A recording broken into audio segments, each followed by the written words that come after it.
Hi everyone, my name is Ashley Miller and my presentation focuses on Erwin Rosenstock's health belief model. The first section I'm going to discuss is theory and theorist. This model grew out of a set of research problems that social psychologists and the Public Health Service were focusing on in the 1950s.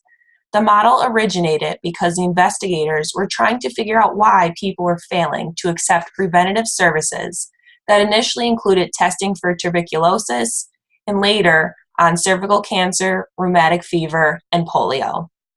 The social psychologists that created the health belief model are Erwin Rosenstock, Godfrey M. Hochbaum, Stephen Kegels, and Howard Leventhal.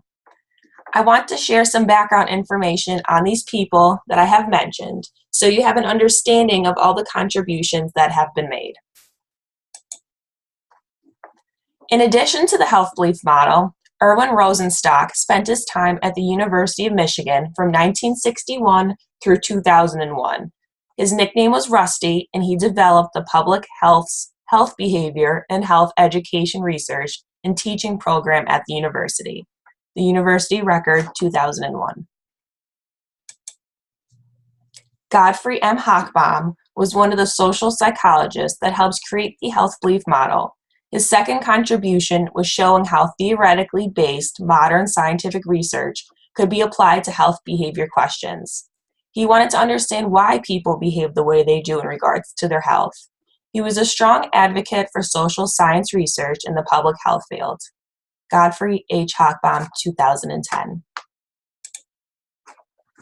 Stephen Kegels was another social psychologist that helped to create the health belief model and was a professor at the University of Michigan of Public Health from 1962 through 1969. He was also a professor at the University of Connecticut Health Center from 1969 through 1994. Dr. Kegels focused on wellness issues throughout his career and spent his time focusing on different organizations and chairing committees such as the National Cancer Institute. Kegels, S. Stephen, PhD, 2005. I was unable to find a picture of Stephen Kegels, so I had to improvise. Howard Leventhal is a distinguished health psychologist. He was another key member in the creation of the health belief model that wrote over 300 research articles. He worked at Yale University from 1958 through 1967, the University of Wisconsin from 1967 through 1988, and Rutgers University from 1988 to the present time. He has served in many professional associations and as a consultant to different federal institutions. Institute for Health, no date. Through hard work and dedication, these four men created this model, which has been used as the basis for many studies and is a model that is still being used to this day. Moving forward, I now want to discuss the theories and theorists that this model is based on. The health belief model was based on Kurt Lewin's expectancy value theory. Expectancy is what an individual judges their own capabilities to be and if they want to complete a task. The expectancies, along with the person's values, play an important role in decision making. I believe that this has similarities to the health belief model because the model attempts to explain and predict health behaviors which originate from attitudes as well as the beliefs of the individual. Through my research, I also found that Bandura's social cognitive theory has similar concepts and is related to the health belief model. Some of these competencies for social cognitive theory include environmental cues, expectations about outcomes, self-efficacy, and incentive. Rosenstock, Stretcher, and Becker, 1988. With these previously mentioned, I want to focus on the health belief model itself and give you an overview of all that the model has to offer. Theory overview. The focus of this theory is to look at health behaviors and explain the different attitudes as well as the beliefs of individuals. This picture on the slide shows two opposite people. One is holding an apple while the other is holding a burger. What makes these individuals choose to eat this way? Take a moment and let's consider this thought. If two people had the opportunity and the means necessary to get the flu shot each year, why would one person be eager to get the flu shot while another person would say something along the lines of, "Shots do not do anything. I will not get the flu shot. If anything, that silly shot will give me the flu." Why do you think this is, or what is it that makes these two people think so differently? As we move forward, think about this and keep this in mind. The main premise for this model is health-related actions depend on different factors. In order for an individual to take action to avoid a disease, the person needs to think that he or she is susceptible to the disease would have to have at least a moderate severity, it would be beneficial to take an action to reduce susceptibility, and the person has to overcome barriers. Rosenstock, 1974. Now that you know what the focus of the model is, let's take a look at the concepts that are used in this model and the definitions. The concepts for this model are perceived severity, perceived susceptibility, perceived benefits, perceived barriers, cues to action, modifying variables, and self-efficacy. Perceived severity is one's opinion on how serious a condition is and the resulting consequences. Perceived susceptibility is an individual's opinion of the chances he or she has of getting a disease or a certain condition. Perceived benefits are one's belief in the efficacy of the action to reduce the risk of seriousness of the impact. Perceived barriers are one's opinion of the tangible and psychological costs of the advised action. Rosenstock, 1974. Cues to action are the readiness to act and stimulate behaviors. Modifying variables are the factors that influence the action, including and can include demographic variables, such as age, sex, race, etc. Other variables are socio-psychological variables that includes a person's personality, social class, and peer group. Finally, structural variables are the knowledge about the disease and any prior contact one had with the disease. Self-efficacy was later added to this model in 1988, and this is the confidence in one's ability to take action. The Health Belief Model, 2013. Each of these concepts is related to each other and all play a part in the individual's decision about the condition. One's susceptibility to disease and how serious it is leads to action. The behavior also depends on how beneficial the different alternatives are in the decision-making process. The person can see the action as beneficial if it reduces one's susceptibility to a disease. An individual may want to take the action, but the action may be inconvenient, expensive, painful, or even unpleasant to the person, and these are seen as the barriers. This can lead to conflicting ideas and might lead to avoidance. The chart that I have attached shows how these concepts are related to each other and how they ultimately influence the likelihood of taking the recommended action. The required intensity of a cue that is needed to trigger a behavior varies based upon what the person believes the susceptibility and seriousness of the disease to be.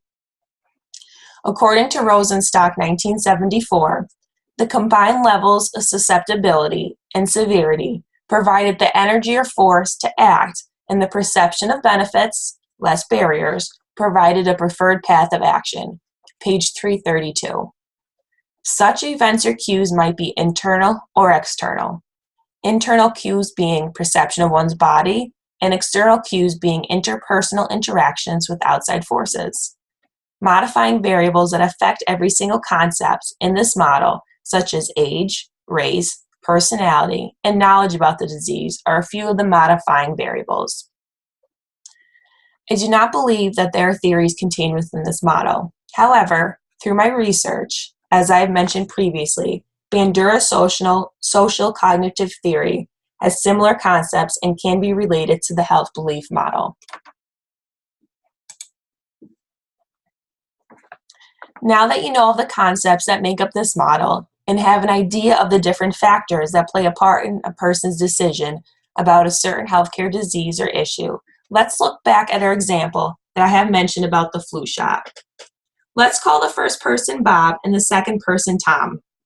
These two men are 25 years old. Bob is the one who was eager to get the flu shot, while Tom wanted nothing to do with it and was against it. I want to use the concepts of this model to compare these two people so you can get a better understanding of this model.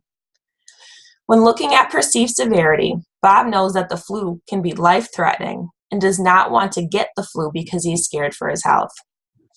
Tom, on the other hand, thinks that only elderly people get the flu, and the flu is just an over-exaggerated cold and is nothing to worry about.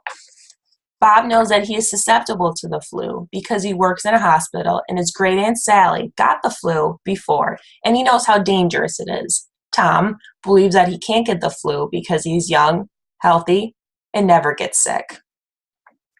Bob knows if he gets the flu shot, this reduces his risk of getting the flu and therefore benefits his health.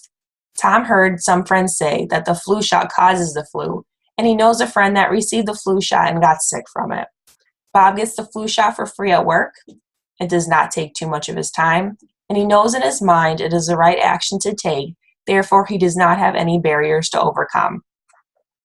Tom does not have any insurance, is afraid of needles, and doesn't have any time to waste on silly things, and therefore these previously mentioned are his barriers. Bob comes from a wealthy family. Everyone that Bob knows gets the flu shot, and through his research, he knows that is the right thing to do for him. These are some modifying factors for Bob. Tom, on the other opposite end of the spectrum, comes from a low-class family, does not have much money, and does not believe in shots.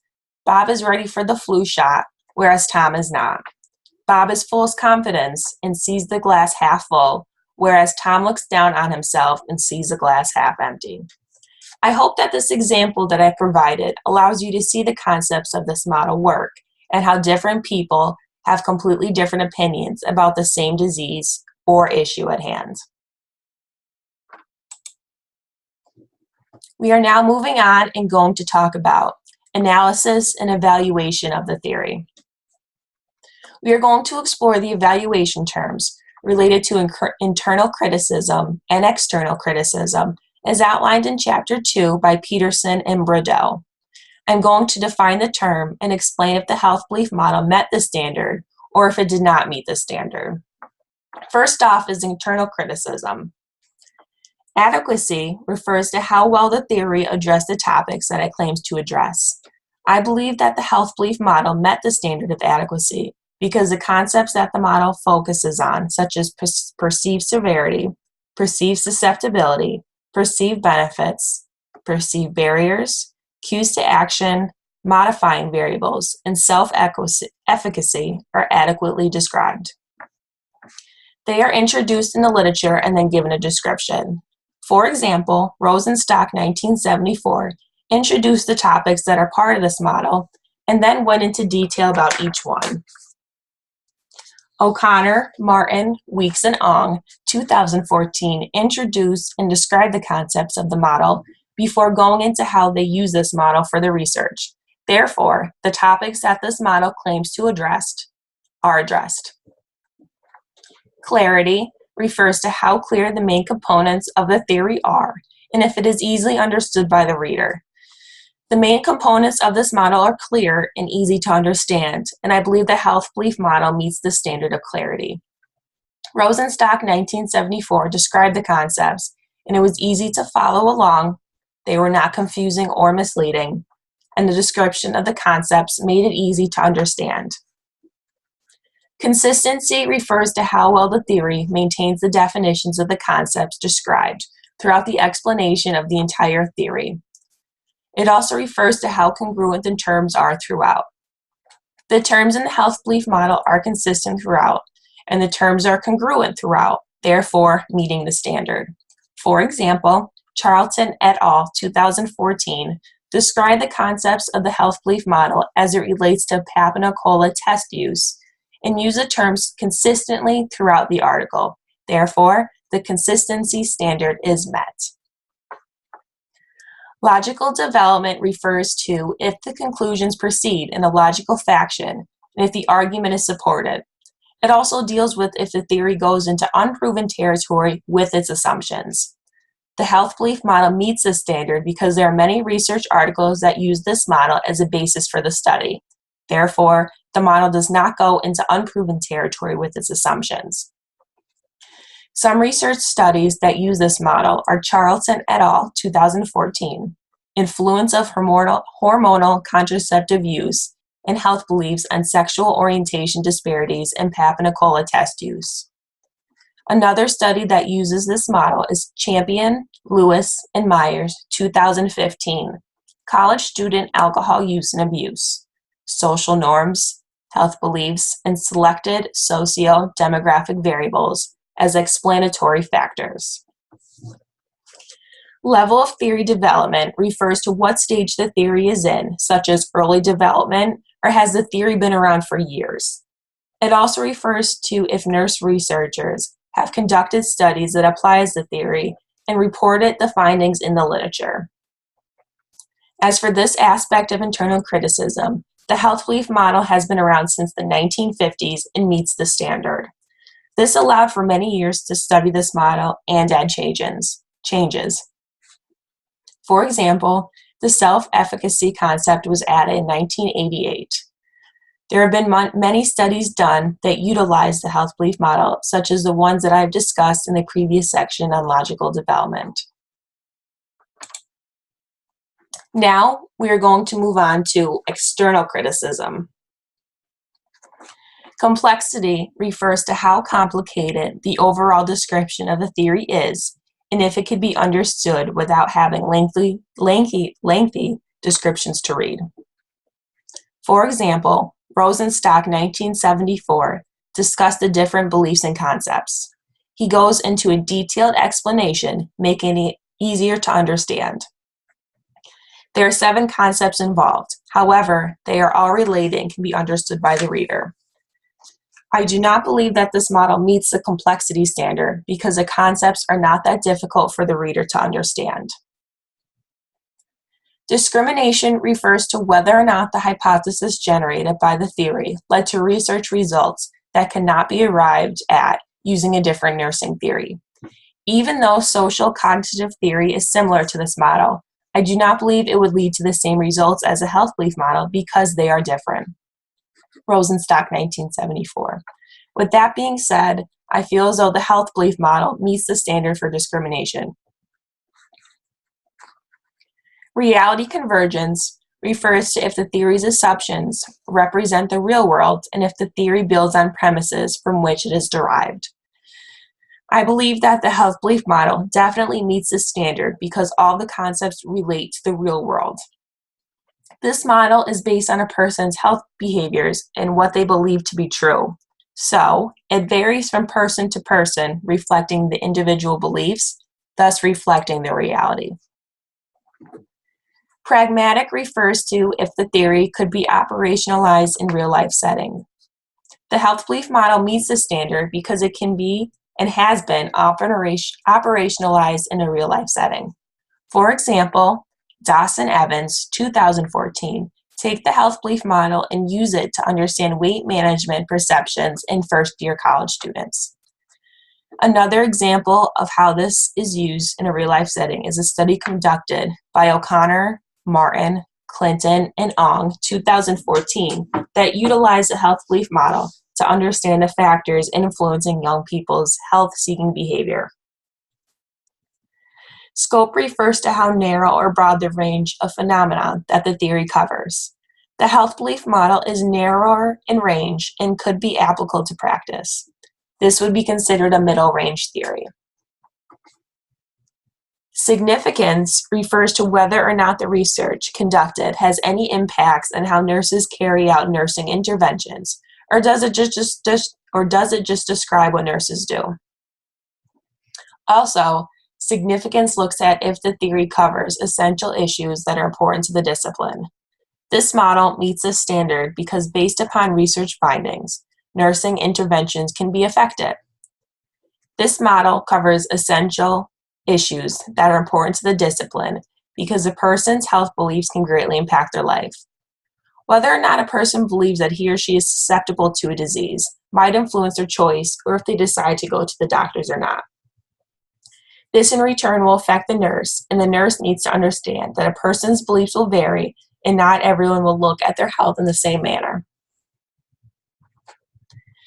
Utility refers to if the theory is useful and can be used to generate hypotheses. This theory is very useful at understanding a person's health beliefs and all that influences a person's choice with the health decision.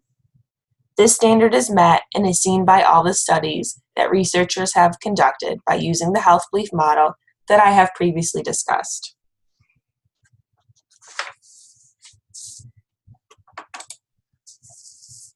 There were not any tools or instruments developed in the health belief model.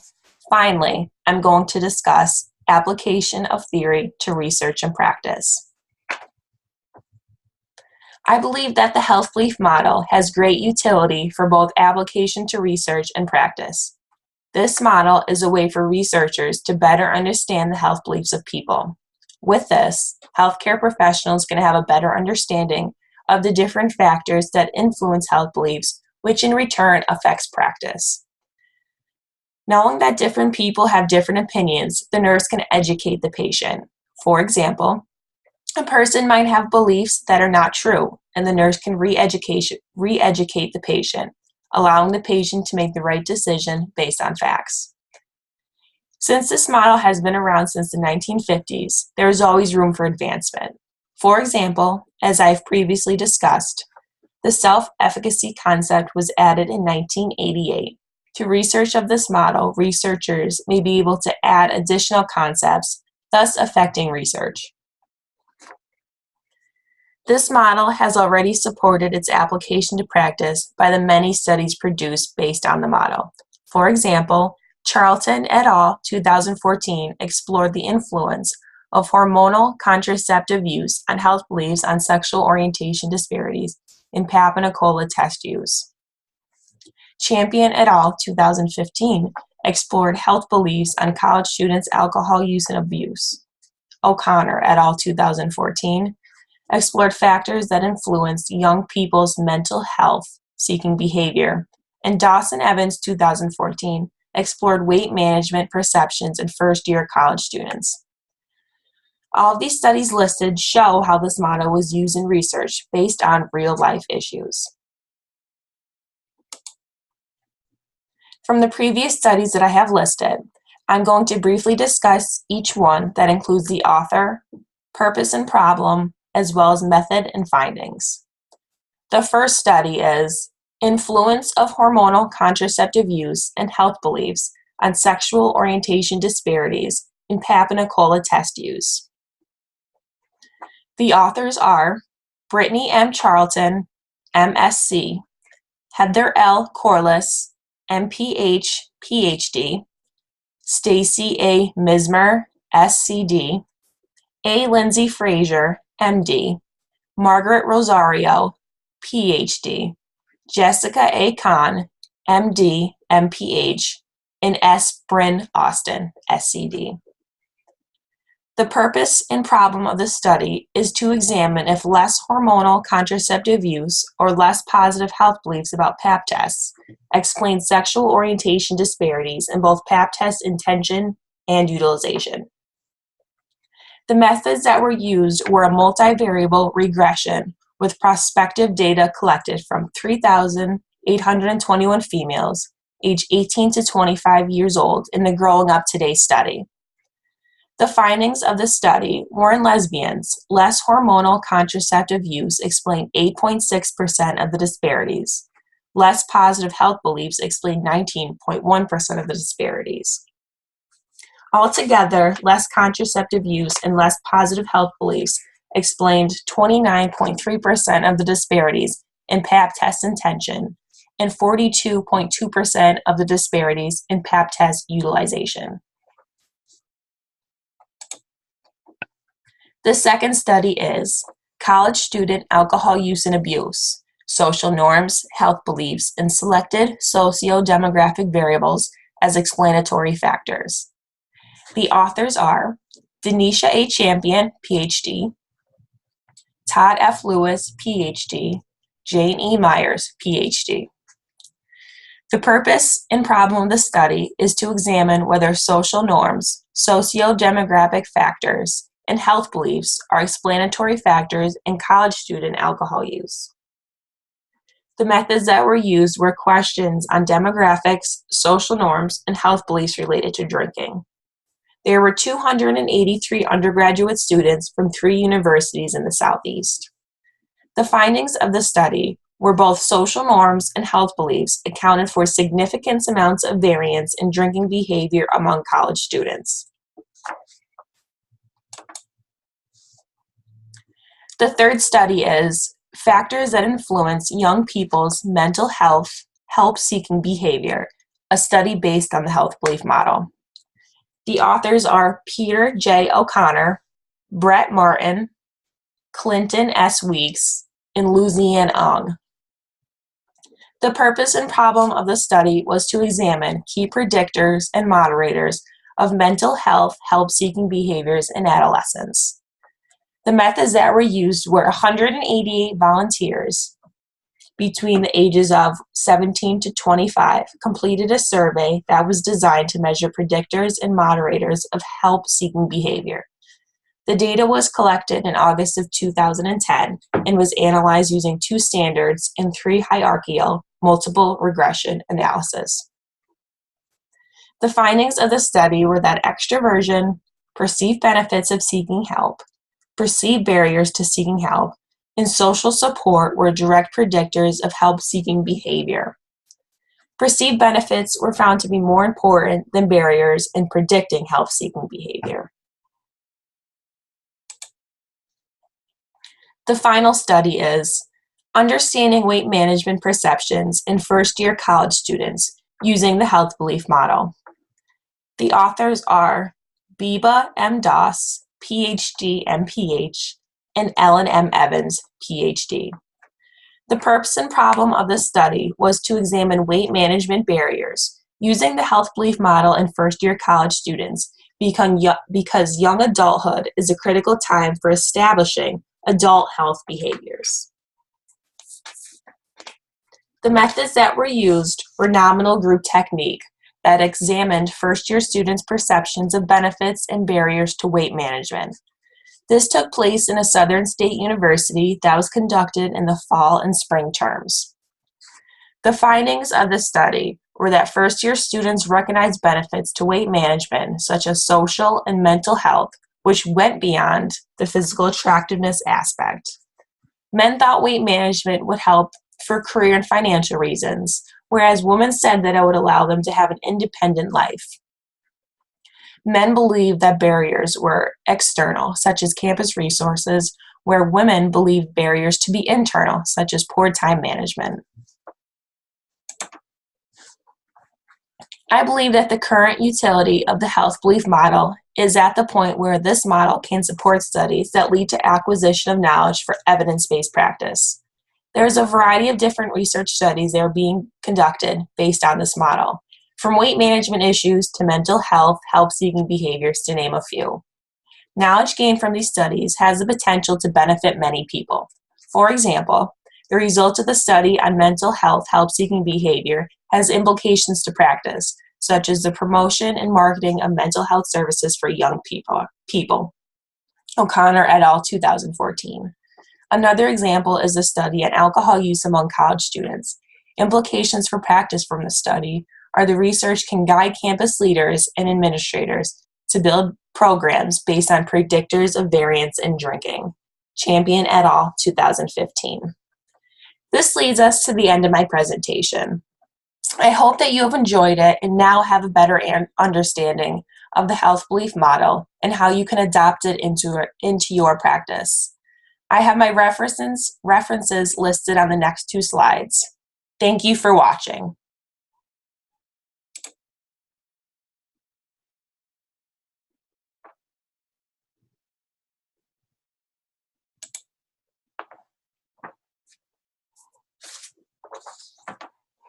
Thank you.